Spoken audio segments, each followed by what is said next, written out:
Pues ahora sí, nuevamente con todos, muy buenas tardes. Espero se encuentren bien. Ya es viernes, es inicio del fin de semana, espero que estén un poco más relajados.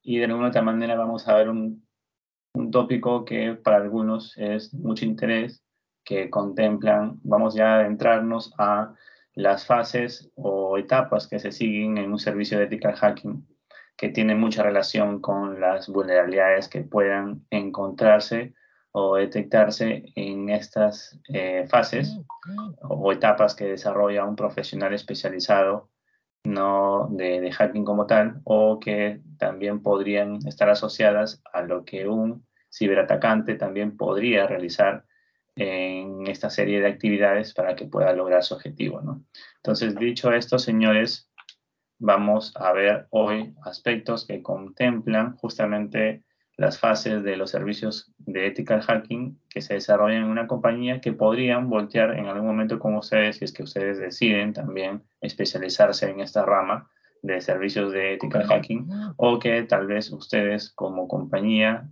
y sientan la necesidad de poder obviamente desarrollar este tipo de assessment o evaluaciones, terminen contratando un servicio en particular sobre una empresa tercera o una persona que sepa que pueda desarrollar ese tipo de servicios, ¿no? Puntuales o especializados. Vamos a ver los conceptos que sirvan para poder adentrarnos en estos servicios de ethical hacking, las fases o etapas como tal, los tipos o metodologías que existen de ethical hacking y los vectores, los diversos vectores o los más conocidos, ¿no? que existen para poder obviamente explotar ese tipo de ataques o que puedan generar algún tipo de impacto hacia la organización, ¿no? Los diversos tipos de vectores o actividades asociadas, ¿no? a ese tipo de servicios. Vamos a empezar por esta lámina que de alguna otra manera describe lo que hoy en día se suele ya pensar en que si una empresa hoy en día no ha sido hackeada, está totalmente errada, ¿no? Porque casi el 100% de las empresas, por alguna razón, ha tenido algún compromiso o ha sido víctima de algún impacto, ¿no? Entonces, se podría decir que existen esos dos tipos de compañías o organizaciones hoy en día. Aquellas que ya han sido comprometidas o hackeadas y aquellas que al día de hoy piensan que no han sido hackeadas, ¿no? O que desconocen que no han sido hackeadas, pero realmente ya han sido comprometidas, ¿no? Entonces, de alguna otra manera, ya sea de un lado o del otro, ya han sido comprometidas, sino que algunas ya saben, como vuelvo a mencionar, que han sido comprometidas o han tenido cierta afectación, es de conocimiento de los líderes o de los gerentes o de las personas que toman esas decisiones, con conocimiento propio de que ya han sido afectadas, y las otras que tal vez piensan, creen, consideran de que no han sido comprometidas, pero realmente es que lo desconocen. Pero desde ya las amenazas pueden estar incluso siendo persistentes, pueden estar dentro de su organización y finalmente ya tienen el compromiso de por sí, ¿no? Dentro de cada una de estas empresas. Cuando hablamos nosotros de los servicios de hacking, debemos tener presente de que existe el famoso término del triángulo de penetración o el triángulo de intrusión de un externo malicioso. Y esto se da porque justamente hay tres factores que justamente inclinan a que se puedan desarrollar esas actividades. Uno son los motivos, que pueden ser motivos de lucro principalmente, no algunos, por algunos tipos de activistas maliciosos, pueden ser temas de diversiones o simplemente por un tema personal o un interés personal propiamente de este externo malicioso o de un insider malicioso también puede darse, ¿no?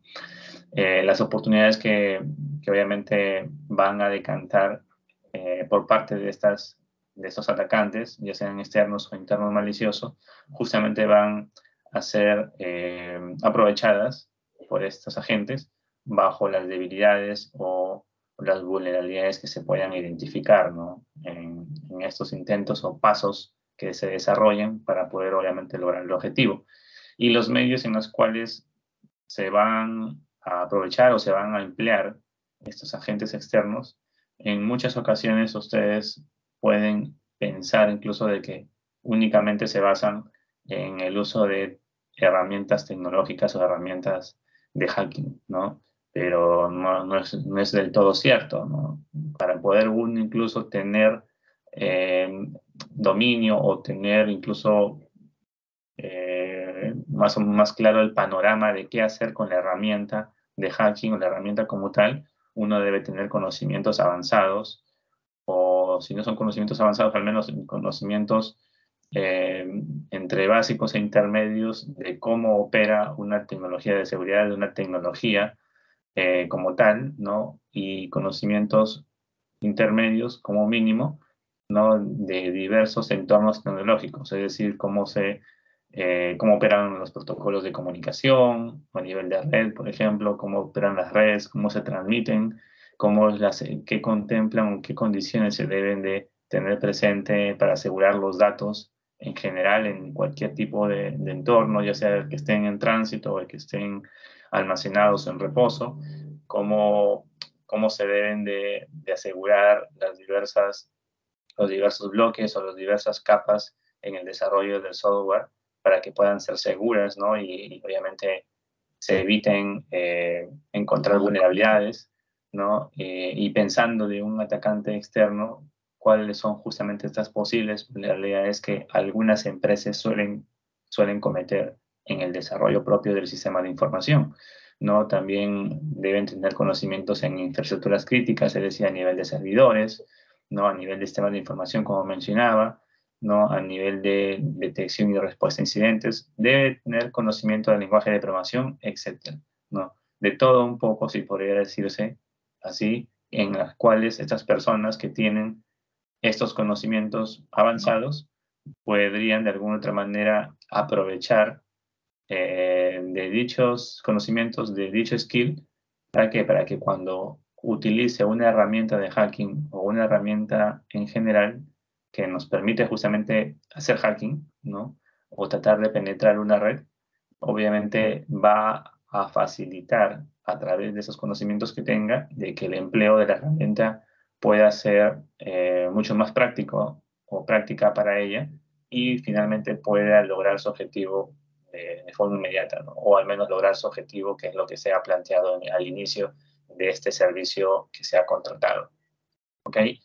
Cuando nosotros hablemos de lo que contempla un hacking ético, debemos tener muy clara la idea y sobre todo si es que en algún momento nosotros escuchamos de que este término es utilizado por personas cuando se hagan referencia de ese tipo de servicios, pues a buena hora que podamos de alguna manera reforzarlo, podamos tal vez de complementar lo que podamos escuchar, en el sentido de que si es que utilizamos a la terminología o la frase de hacking ético, obviamente es porque de alguna otra forma estamos eh, utilizando o ayudándonos de un servicio en particular que nos va a dar visibilidad de aquellas falencias o debilidades que se podrían dar o existir dentro de una organización.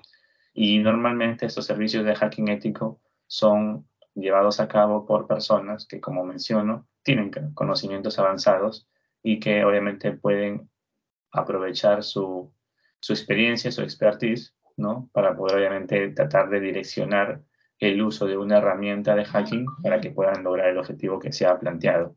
Pero eso no hace de que cuando nosotros escuchemos que el hacking ético está siendo utilizado o se utiliza para poder nombrar a aquellas personas que utilizan esos conocimientos para fines maliciosos, ahí deberíamos de alguna otra manera de alertar o de alzar la mano y tratar de poder corregir esa mal perspectiva o expectativa que podría tener probablemente algún usuario o alguna persona con respecto a estos servicios de ethical hacking. Cuando hablamos de servicios de ethical hacking, como vuelvo a mencionar, es porque hacemos referencia a un servicio en particular que puede ser por parte de una empresa o de un profesional de seguridad con conocimientos o habilidades avanzadas a nivel de hacking, ¿no? Y que obviamente va a poder tratar de aterrizar o llevar a la práctica dichos conocimientos, probablemente apoyándonos o apoyándose de una herramienta de hacking para que pueda lograr un objetivo, ¿no? Que sea solicitado en la contratación de dicho servicio, ¿no? Ahora, debemos también tener presente de que estos servicios de hacking como tal pueden ser solicitados incluso por unidades internas de una compañía. Pueden ser utilizados por el área de auditoría, pueden ser solicitados por el área de seguridad de información o seguridad TI finalmente. ¿Para qué? Para que puedan evaluar de alguna otra manera la situación actual de un proceso, probablemente donde esté montado infraestructura crítica de la organización, o quieran evaluar algún escenario en particular asociado a tecnología o asociado a ciberseguridad, ¿no? Pero finalmente esos servicios se utilizan para dar justamente visibilidad y claridad de cómo está posicionado, cuál es la realidad de la organización a nivel de una infraestructura tecnológica y que tenga mucho componente de seguridad, ¿no? Ahora, si bien es cierto, existen también ciberatacantes y cuando hablamos de ciberatacantes y probablemente se escuche de que fue un hacker el que llegó a poder afectar a una organización, definitivamente estos servicios o esta acción finalmente sí lo llegó a realizar probablemente un agente malicioso, ¿no?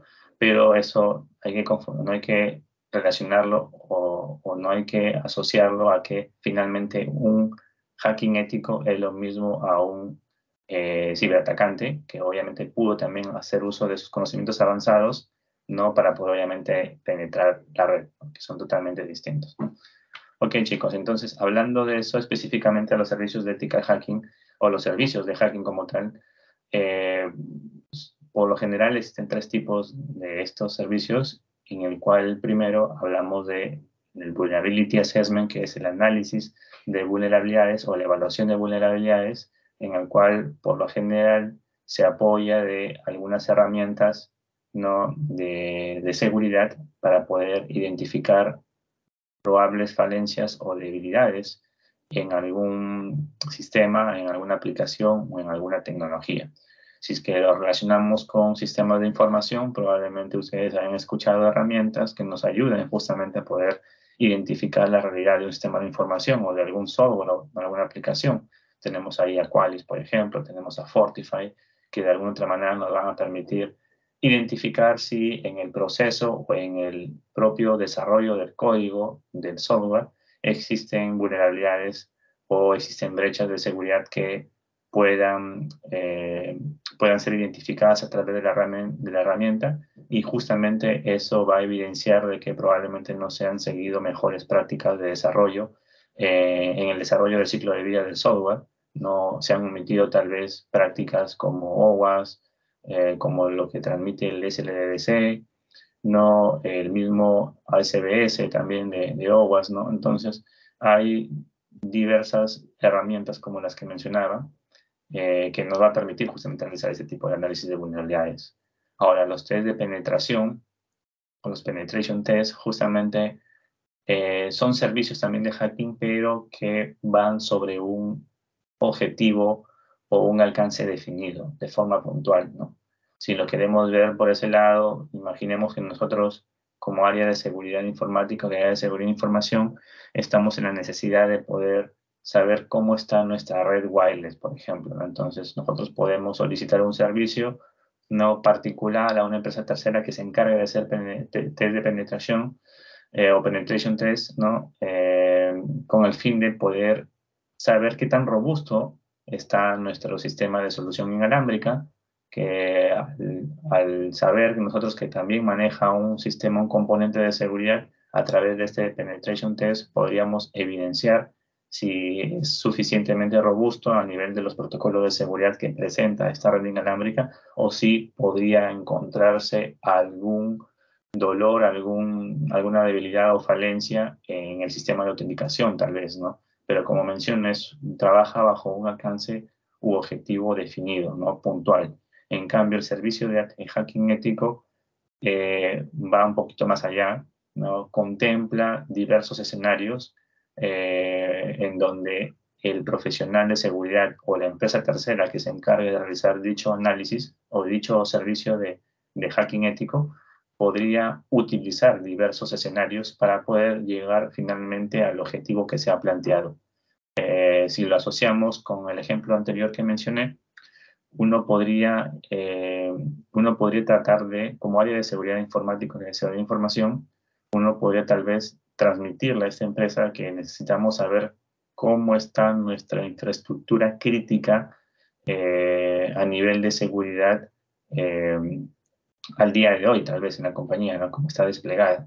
Entonces, probablemente uno le pueda solicitar al servicio de seguridad o al servicio de hacking, en este caso los consultores que se encarga de ello, o la empresa que se contrataría, a que trate de, obviamente, de desplegar una actividad que probablemente inicie desde la conexión a la red de forma inalámbrica o de forma cableada, tal vez, pero finalmente va a ingresar a la red, ¿no? Y bastaría con solo darle un usuario y una contraseña de un usuario que no tenga privilegios, ¿no? Puede ser un usuario, incluso un usuario practicante, pero sí con un usuario y una contraseña para que le permita acceder a la red, ya sea en primera instancia de forma cableada, de forma directa o de forma inalámbrica. Pero si a partir de allí esta persona, una vez que ha podido acceder a la red, empieza a tener reconocimiento de la red de la infraestructura, la red de la empresa, y empieza a hacer consultas frecuentes, ¿no? E incluso en algún momento podría hacer consultas volumétricas hacia componentes críticos de la empresa, como un Active Directory, como un DNS, y si no hay ningún control en el medio que obviamente pueda impedir o detectar dichos eventos, fácilmente en algún momento podría identificar que existen hosts que están conectados a la red, que están activos en la red, y probablemente sea de interés de este profesional de la seguridad, o quizás incluso de un ciberatacante, al tratar de realizar ese tipo también de actividades, poder identificar qué otro host se encuentra conectado a la red y va a intentar finalmente realizar un desplazamiento lateral, una conectividad o una conexión desde este host donde inició, conectado a la red, ya sea de forma inalámbrica o de forma directa, y va a intentar hacer un desplazamiento lateral o conectarse simplemente a otra estación de trabajo o a otra host en donde también se sepa que está conectado a la red y que probablemente dicho host pueda tener tal vez privilegios, ¿no? De poder tener acceso a carpetas compartidas, o incluso de que sea posible de dicha estación de trabajo de dicho host poder saltar a otras infraestructuras o a otros servidores críticos, ¿no? E incluso en las mismas sentencias o en las mismas consultas que pueda hacer la AD, pueda hacer incluso reconocimiento o descubrimiento de activos, ¿no? Si en algún momento se hace una consulta a la AD, se pueden aprovechar o hacer uso de ciertas técnicas que puedan finalmente desplegar algún tipo de ataque, como el ataque de Kerberos, que lo que va a permitir dicho ataque es poder de alguna manera utilizar, hacer uso de usuarios, probablemente usuarios de aplicación que obviamente puedan tener privilegios elevados al usuario inicial que se tuvo, ¿no? Que era un usuario practicante, y finalmente, si es que se logra capturar esas credenciales de dicho usuario de aplicación, un usuario obviamente de aplicación va a tener muchísimos mayores privilegios, ¿no? Que el usuario inicial, y basta con que pueda apoderarse de esas credenciales por esta actividad, un ataque de Kerberos, ¿no? Finalmente podría, podría obviamente generar indisponibilidad hacia un servidor donde dicho usuario de aplicación sí podría tener acceso, ¿no? Entonces, si es que este usuario logra ser de alguna otra manera identificado y las credenciales pueden ser también tomadas por este profesional de seguridad o por este atacante, podría fácilmente generar ya un desplazamiento lateral o un movimiento lateral a lo largo de la red. Y si es que en algún momento se topa con un servidor que es crítico, podría generar reinicio del servidor, hablamos de indisponibilidad, podría generar cifrado o encriptación de la data que podría encontrar en el servidor, hablamos ya de, obviamente, indisponibilidad de información, y si llega incluso a manipular la información o simplemente de adulterarla, estamos hablando ya de afectación a otros pilares de la seguridad de la información, como la integridad o la confidencialidad, ¿no? Entonces, si se dan cuenta, puede hacer muchas cosas estas personas, hablando que sí se contratan para que puedan realizar algún servicio de ethical hacking, o en su defecto podrían incluso también ser tomadas por unas personas que ya su intención es afectar a la organización y que de alguna otra manera también van a seguir los mismos pasos o las mismas actividades a lo largo de esas actividades. Pero como se dan cuenta, el servicio de Ethical Hacking cubre muchos más escenarios a lo largo de lo que implique su objetivo. Tal vez su objetivo es tener acceso a un servidor crítico dentro de la infraestructura de la organización y que probablemente va a partir de algún escenario en particular como el acceso a la red, ya sea de forma inalámbrica o de la forma cableada, utilizando un simple usuario y contraseña de un usuario, vaya la redundancia, que no tenía privilegios elevados. Y a partir de allí empiezo obviamente a tratar de ver qué posibilidad existe para que pueda seguir en su camino hasta lograr ingresar a un servidor crítico probablemente.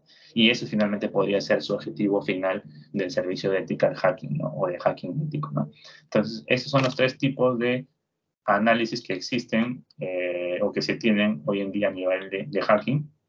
Bueno, aquí ya se habla un poquito más a detalle. Yo les he resumido con lo que les he contado en la lámina anterior. Análisis de vulnerabilidades se utilizan normalmente herramientas que van a permitir identificar estas falencias o estos dolores en los sistemas de información o a nivel de infraestructura crítica, a nivel de la identificación de puertos, servicios o protocolos de red si están abiertos o no.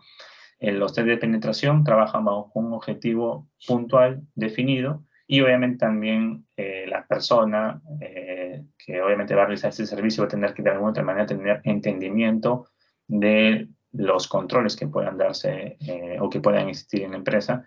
Y el hacking ético ya trabaja sobre un objetivo definido ya un poco más amplio al test de penetración. Definitivamente también va a tener que tener referencia o conocimiento de los controles o tecnologías que se puedan tener desplegadas en la organización, pero como menciono, su objetivo es un poco más amplio, ¿no? Del ethical hacking.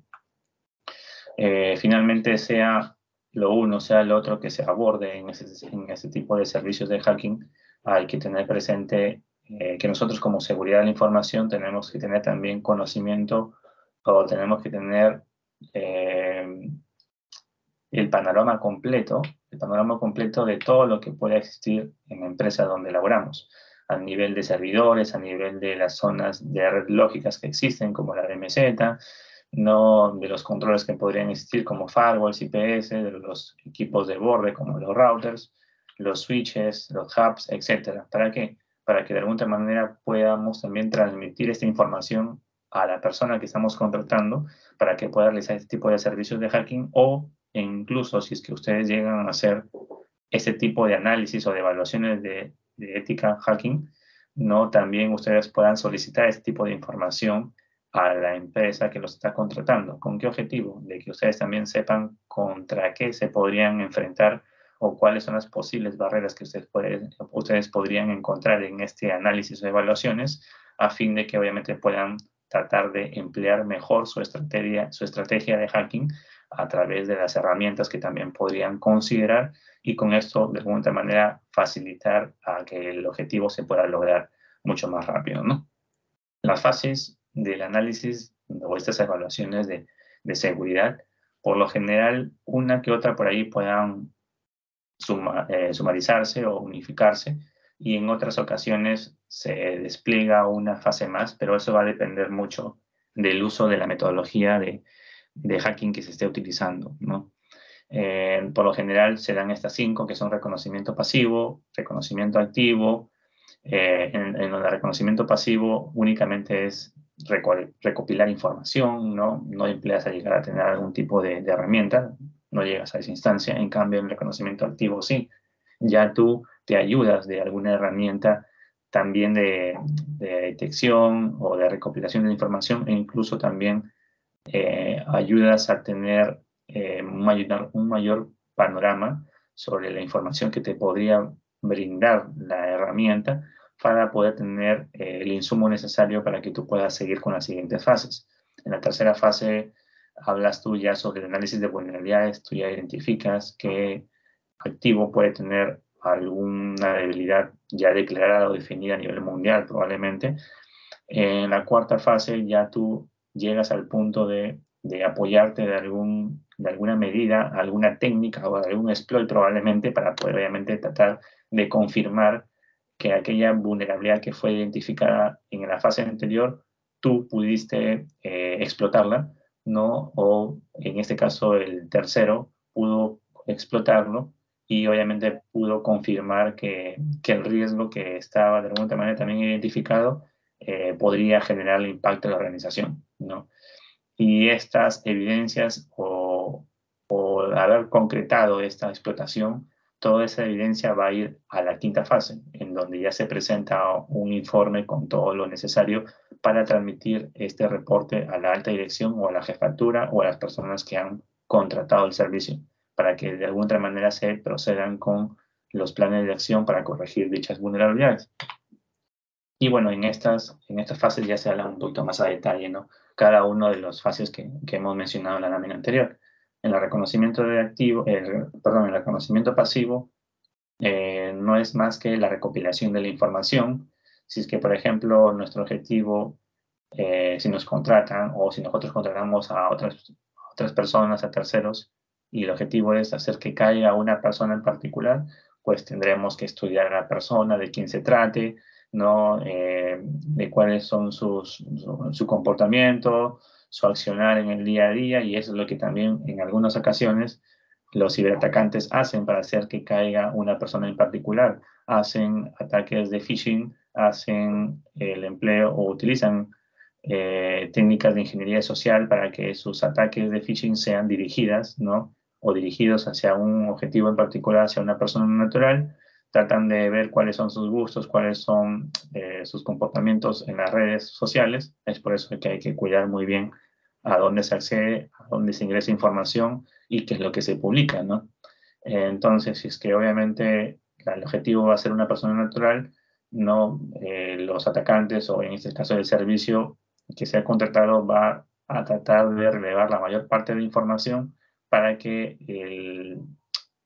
el intento de hacking, o en este caso el intento de ¿cómo se llama?, de que caiga esta persona, ¿no? El intento de éxito tenga mayor fuerza si es que obviamente la comunicación electrónica probablemente que se utilice para que pueda esta persona caer tenga que ser bien customizada, bien real, a fin de que pueda suplantar o reemplazar un correo probablemente eh, falso por un correo que probablemente sea o sea visto como legítimo, ¿no? Entonces, eso es, si es que de alguna manera nuestro objetivo es una persona natural, ¿no? Pero si es que se trata de una empresa, de una compañía o una persona de carácter jurídico, como se dice, no, ahí de alguna otra manera también en esta fase no se va a apoyar de alguna herramienta como tal, pero, o sea, hablando de una herramienta de hacking me refiero, pero sí vamos a tener que también tener referencia de a qué se dedica la empresa, si es que se ha escuchado la empresa que ha tenido afectaciones en los últimos años de alguna ciberamenaza, ¿no? O si es que de repente en algún año, en los últimos meses o años, ha tenido alguna repercusión o afectación, como por ejemplo de que se caiga su sitio web probablemente, ¿no? O que haya tenido indisponibilidad de sus servicios continuamente en los últimos meses. Eso de alguna manera también le va a permitir al servicio que se ha contratado o a la persona que está evaluando a esta empresa tener ciertas referencias de por dónde poder direccionar su intento de evaluación, ¿no?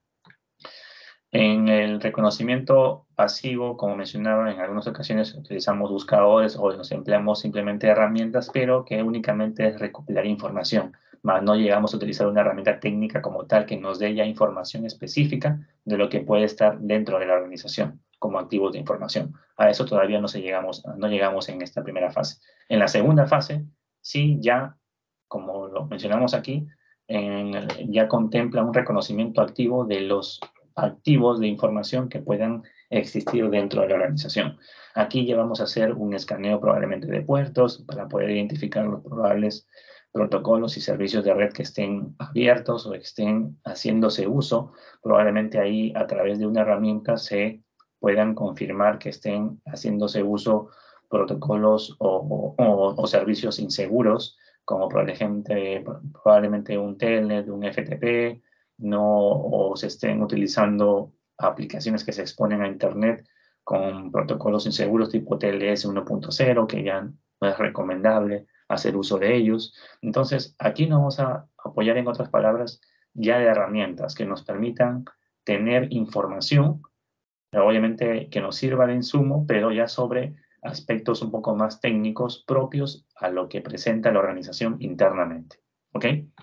Y para eso podemos apoyarnos de herramientas per se de hacking que nos van a dar estos insumos para poder continuar con las siguientes fases, como el Nmap, Sprout, etcétera, ¿no?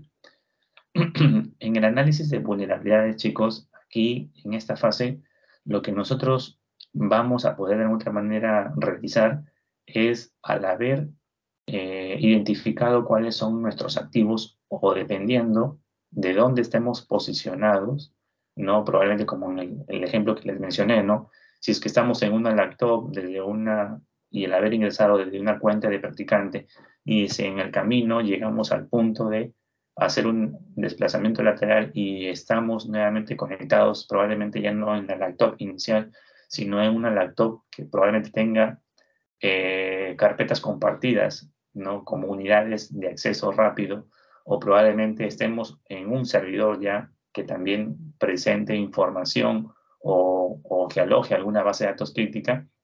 Entonces, estos activos, que son obviamente críticos para la organización o pueden ser relevantes para la misma, pueden tener componentes de hardware o de software que en algunas ocasiones pueden estar incluso desfasados o deprecados.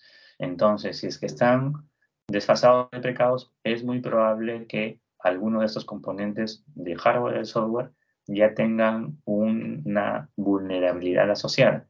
¿Y cómo se clasifican hoy en día las vulnerabilidades? Existe para eso un estándar que de alguna otra manera nos da un score a las vulnerabilidades que tienen estos componentes de hardware o de software. Y para eso existe justamente el CVE de Mitre, ¿no? Que, como les mencionaba, nos da una puntuación, ¿no?, de aquellas vulnerabilidades que han sido ya definidas, que han sido publicadas a nivel global y que podrían obviamente estar asociadas a alguna vulnerabilidad de acceso remoto o de autenticación, eh, o asociada a una autenticación insegura en algún servidor o en algún componente de software tal vez, y que eso podría gatillar o dar como consecuencia de que finalmente alguien sin una adecuada autenticación pueda acceder al servidor a través de dicho componente, ya sea de software o en algunos casos de hardware, ¿no? Y finalmente, por allí podría darse el vector de ataque para que obviamente un externo malicioso pueda afectar la disponibilidad de un servicio. En este caso, si se trata de un servicio de ethical hacking, a buena hora, porque eso va a salir en el informe, ¿no?, que obviamente presente el servicio especializado, pero si finalmente esto también de alguna otra manera lo puede identificar la amenaza externa o la amenaza cibernética, finalmente también podría de alguna manera también llegar a explotarla, ¿no?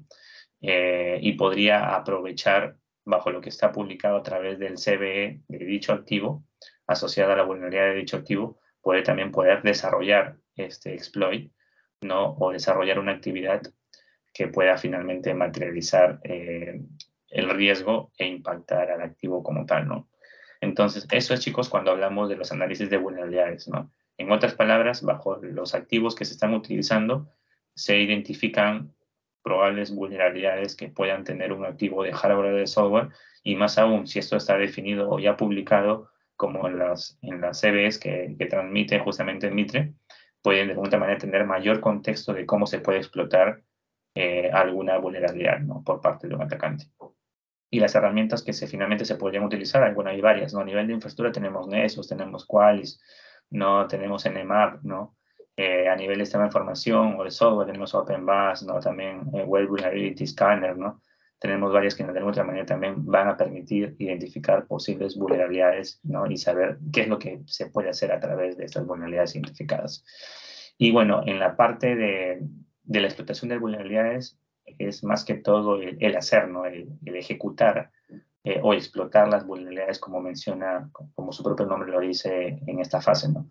Bajo lo que hemos identificado en la fase anterior, aquí ya vamos a llegar al punto de tratar de concretar el impacto, ¿no?, hacia este activo de información en base a lo que se identificó como vulnerabilidad, ¿no?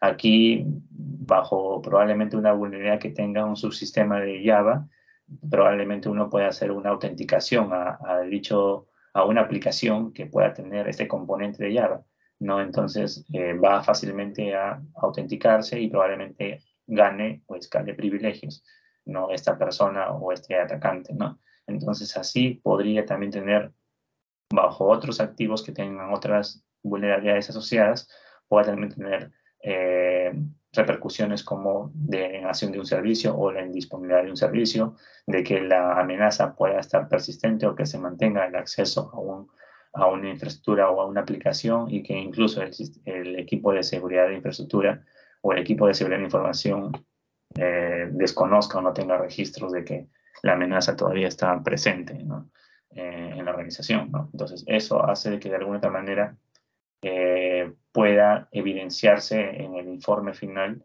de este servicio de ethical hacking y que va justamente a permitir tomar decisiones, ¿no?, de alta dirección. Pero finalmente, ese es el objetivo principal de esta fase. De lo que se ha identificado en la fase anterior, se pueda explotar bajo la ayuda de alguna técnica, ¿no?, bajo la ayuda de algún procedimiento como tal que realice el, el servicio especializado o esta empresa tercera para que pueda afectar a algún activo de información. O en otras palabras, va a explotar la vulnerabilidad que fue identificada previamente, ¿no? Y para eso también, obviamente, hay herramientas que nos pueden ayudar, ¿no? También, como las que he mencionado también, Nessus, también podríamos utilizar también Kali Linux. Dime, Matías.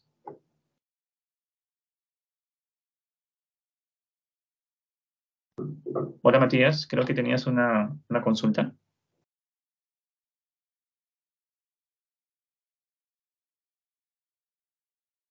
¿Ninguna? Ok, entonces continúo. No, no hay consulta, ¿no, chicos?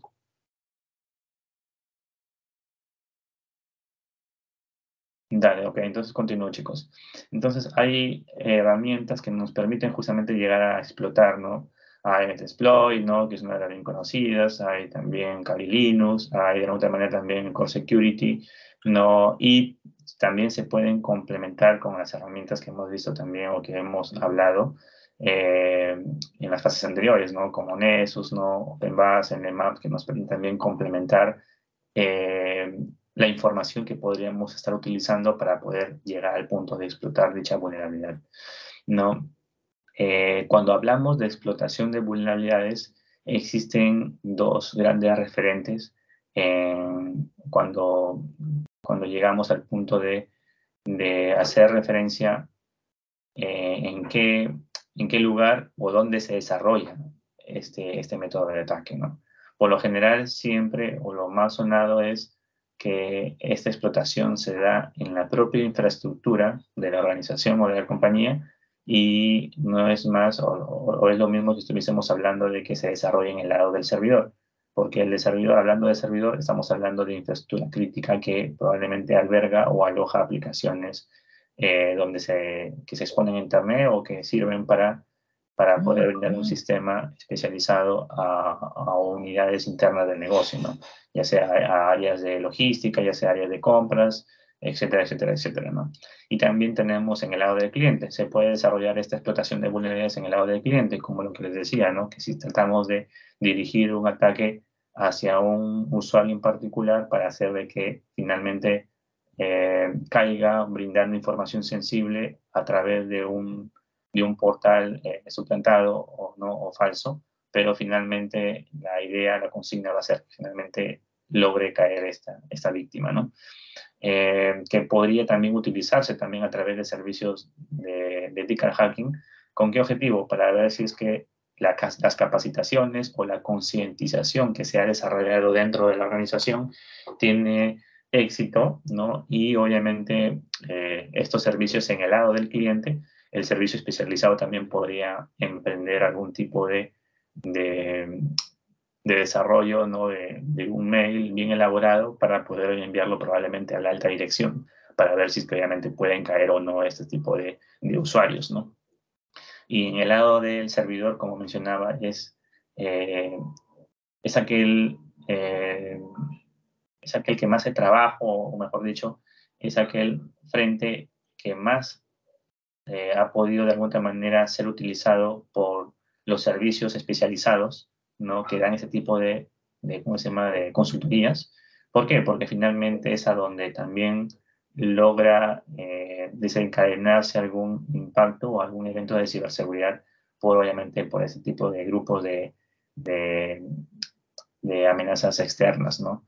Y finalmente, si es que por ahí acceden a la red, ¿no?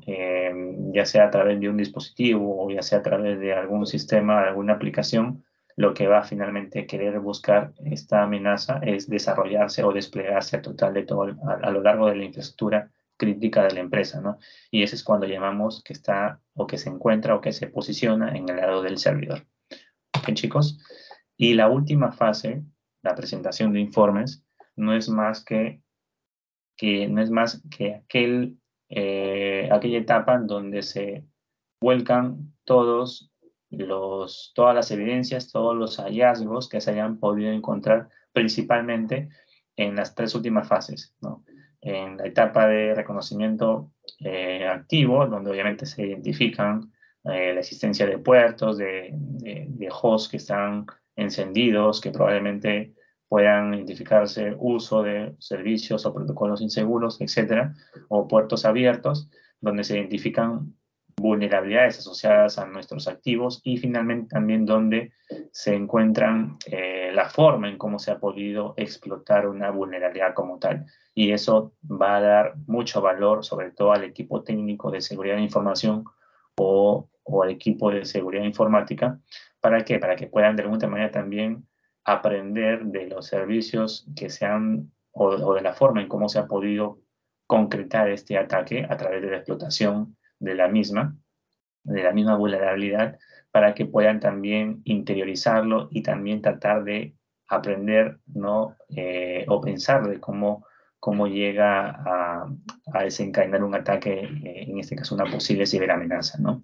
Entonces, todos estos hallazgos, estos informes se van a ver obviamente inmersos dentro de este reporte final y también van a ir de por sí acompañado de un listado de planes de acciones o recomendaciones en donde el servicio de ética hacking obviamente va a tener que abordar. ¿Con qué objetivo? De que se puedan enfocar los esfuerzos sobre estos puntos y para que la alta dirección tome, va a dar redundancia, la decisión de que se priorice aquellos activos que obviamente son críticos para la compañía y que probablemente en algunos casos se tendría nada más con hacer algunos ajustes en las configuraciones o poner algunos controles en el medio, ¿no? Y en otros casos tal vez va a nacer la sugerencia de adquirir alguna herramienta que pueda justamente servir como control de seguridad, ¿no? Y bueno, los entregables, como parte de esta última fase, en algunos casos llega a través de un único entregable que pueda contemplar el análisis técnico que le sirve más al equipo de seguridad TI. En otros casos, o en la misma sección ¿cómo se llama?, del reporte, también contempla un análisis transmitido o traducido en un lenguaje de negocio para que obviamente la alta dirección lo pueda llevar a este directorio, a este foro, para que puedan tomar las decisiones correspondientes. Y también contempla un cronograma, un plan propuesto o planes de acción sugeridos, también se le conoce así, para que obviamente se puedan tomar como referencia estas buenas prácticas o estas recomendaciones para poder mitigar los riesgos a los que probablemente nos estaremos enfrentando, ¿no? En otras ocasiones se desglosa esos entregables, como lo que se menciona aquí, ¿no? Que es una buena práctica también a seguir, ¿no? Porque así también se segregan o se presentan en informes totalmente independientes para no mezclar la parte técnica o bajo nivel con la información que probablemente le sirva más al directorio cuando transmitimos o buscamos corregir algo que se ha identificado en un lenguaje de negocio, que es el entregable 2, pero eso va a depender mucho de cómo se haya acordado y se haya contratado el servicio que estamos obviamente solicitando, ¿no? Hacia este tercero. Puede ser un único informe o puede ser a través de diversos entregables, ¿no? Ahora, las diversas metodologías que se pueden dar para poder realizar ese tipo de servicios de hacking, existen diversas. Hay la metodología de Cyber Kill Chain, que normalmente se utilizan también, como pudieron ustedes escuchar, no es parte de este cuadro, pero es una metodología que se sigue mucho para poder obviamente también desarrollar un servicio de ethical hacking, ¿no? Que incluso lo utilizan profesionales de seguridad queriendo adoptar o pensar tal vez cómo llegaría a planear su estrategia un ciberatacante, pero estas que también se visualizan aquí en este cuadro también son de mucha referencia, como el OWASP, el OSTM, el ISAF, el CBCS, que finalmente también siguen la misma secuencia de pasos de manera general, ¿no? Una que otra por ahí puede utilizar una fase adicional o simplemente en alguna otra ocasión pueden sumarizarse o unificarse en dos fases de las que hemos visto, pero en términos generales siguen toda esa secuencia de etapas, ¿no? Ahora, las técnicas de hacking, entre las diversas que existen, aquí tenemos la de spoofing, que finalmente va a consistir en suplantar la identidad de alguna entidad. Cuando hablamos de entidad, deben tener presente, chicos, que puede ser cualquier usuario, dispositivo, sistema, aplicación o incluso de algún proceso que pueda estar asociado, ¿no? Entonces, cuando hablamos de spoofing, no es únicamente suplantación de un usuario, pueden ser todo ello que les he mencionado. Suplantar la identidad de una entidad, ¿no? Es diferente identidad con entidad. Se suplanta la identidad de una entidad de forma parcial o total, ¿no? Pero finalmente puede ser un usuario, dispositivo, aplicación, ¿no? O incluso un proceso asociado. El sniffing, como ya lo hemos también visto o hablado en otra ocasión, está muy relacionado con lo que pueda estar escuchando o estar probablemente detectando, ¿no? Agentes o terceros en las comunicaciones que se realizan, ya sea a nivel inalámbrico, a nivel WAN o incluso a nivel físico, ¿no? Entonces hay que tener ahí presente, probablemente se ha escuchado mucho ese término de snifear la red, ¿no? El snifeo de la red se puede dar incluso a través de nuestros propios proveedores de servicio. Cuando nosotros les pedimos o contratamos un servicio para que interconecten nuestras sedes, ¿no? Nadie nos garantiza, o probablemente si es que ustedes han contratado un servicio para que ellos puedan asegurar de que no van a estar haciendo algo por detrás en estas comunicaciones que permiten interconectar nuestras filiales con nuestra sede principal. Entonces, probablemente ahí hay un riesgo, ¿no? Embebido y que de alguna manera tendríamos que hacer lo necesario para asegurar de que no estén escuchando, esnifiando la red o la información que puede estar transmitiéndose de un lugar a otro, ¿no? Existen ataques de negación de servicio o de negación de servicio distribuido, que son ataques volumétricos que están direccionados hacia un servicio que probablemente se expone a Internet, ¿no? Y que por detrás tiene infraestructura asociada, ¿no? Probablemente servidores que alojan a estos servicios críticos, como pueden ser aplicaciones o sistemas de información, ¿no? O un portal web probablemente, ¿no? Pero obviamente va a afectar a la afectación, va a afectar a la disponibilidad, a la operación u operatividad de este portal web, y probablemente también si es que el ataque es muy volumétrico, si es de alguna manera generado con bastante presencia, ¿no? De solicitudes, ¿no? O de consultas, ¿no? Hacia esta URL, hacia este dominio, podría fácilmente llegar también a impactar hacia la infraestructura que pueda tener asociada por detrás, como mencionaba, ¿no? Y la ingeniería social, ¿no? Que finalmente es aquella técnica que pueden utilizar, ya sea un servicio especializado o un servicio especializado de hacking o un agente externo malicioso, que lo que va a buscar justamente es hacer que caiga una persona tratando de acceder a un portal que es obviamente falso o suplantado, ¿no? Con customizaciones muy personalizadas para que simplemente trate de pensar de que se trata de un portal legítimo cuando realmente es algo que ha sido creado o adaptado por este ciberatacante, ¿no? ¿Con qué fin? Para que pueda finalmente ingresar información sensible, ¿no? Que le sirva para que pueda lograr su objetivo, ¿no? Y con esta lámina terminamos que finalmente existen diversos modelos de seguridad hoy en día que adoptan las empresas para que de alguna otra manera se vuelvan un poco más resilientes ante los posibles ataques, ¿no? Ya sea de amenazas externas o posibles incluso amenazas internas, ¿no? Como ya hemos visto también, pero que transmite que para poder de alguna otra manera obtener, obtener información clasificada o llegar a poder apoderarse de los datos o información sensible, tienen que seguir una serie de controles. Eso es lo que transmite el modelo de defensa en profundidad, ¿no? Que a través de una serie de controles, que por lo menos son mínimo 7 capas, transmiten de que se deben de tratar de burlar estas murallas, por decirlo así, a través de controles de datos, de aplicación, de equipo, que se le conoce como endpoint, a través de la red perimetral, a través del perímetro lógico y de acceso, perímetro lógico, físico y de acceso, y los controles administrativos. A nivel de los datos, pues tenemos controles que pueden servir justamente a asegurar los datos, ¿no?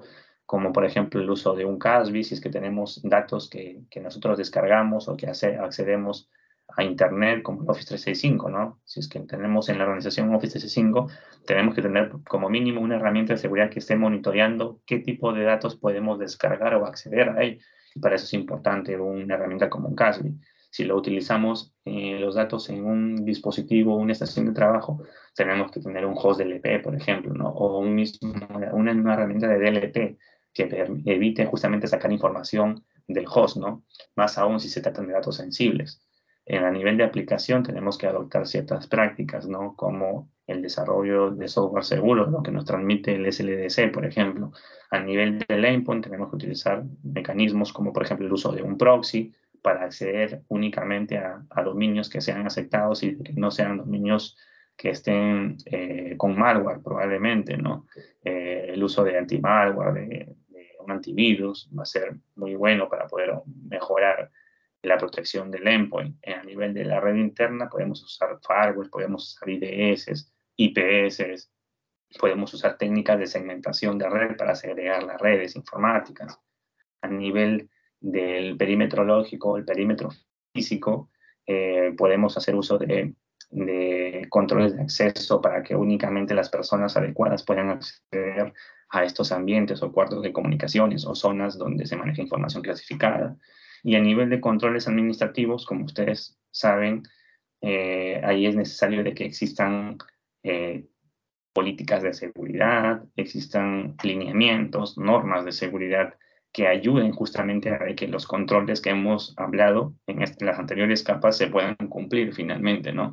Deben existir procesos que estén bien documentados, que puedan identificar a los responsables de dichos procesos para que cuando exista algún evento de ciberseguridad se sepa con quién voltear, se desplieguen las comunicaciones y se puedan accionar respuestas oportunas, por ejemplo, ¿no? Y eso es lo que nos transmiten, señores, este modelo de defensa en profundidad. Existen otros modelos, ¿no? O principios como mínimo privilegio, existen el modelo hoy en día muy conocido ya, que se viene desplegando en las organizaciones como es el modelo Zero Trust o de confianza cero, que también ayuda a este modelo de defensa en profundidad para robustecer la ciberseguridad o la seguridad de información en una organización. Pero finalmente todo ello va a ayudar a que si es que por ahí estas evidencias que transmita el servicio personalizado, el servicio de ethical hacking, no lo logre bypassear o no lo logre vulnerar un ciberatacante, ¿no? Finalmente, estos modelos sirven de alguna manera para poder incrementar la robustez de nuestras tecnologías o de nuestra postura de seguridad, ¿no? De información o de ciberseguridad. Y eso es, chicos. Eso es. ¿Tienen alguna consulta?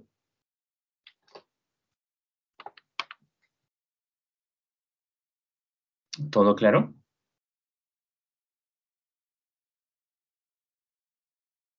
¿Me escuchan? ¿Sí? Sí, profesor, todo claro. Ya, buenazo, chicos. Acuérdense que mañana sale el otro debate que, como mencioné al inicio de la clase, va a servir para que ya vayan ustedes con una idea de lo que va a contemplar esta evaluación continua 3 y de paso, si es que lo desarrollan, no prácticamente ya van a tener un 50% ya de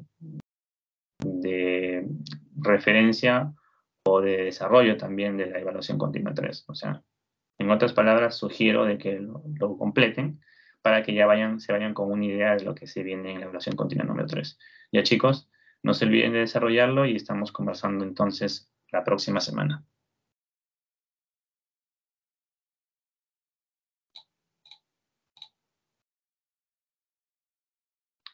Nos vemos, chicos. Gracias a todos. Chao, profe. Hasta luego, chicos. Nos vemos. Buenas tardes.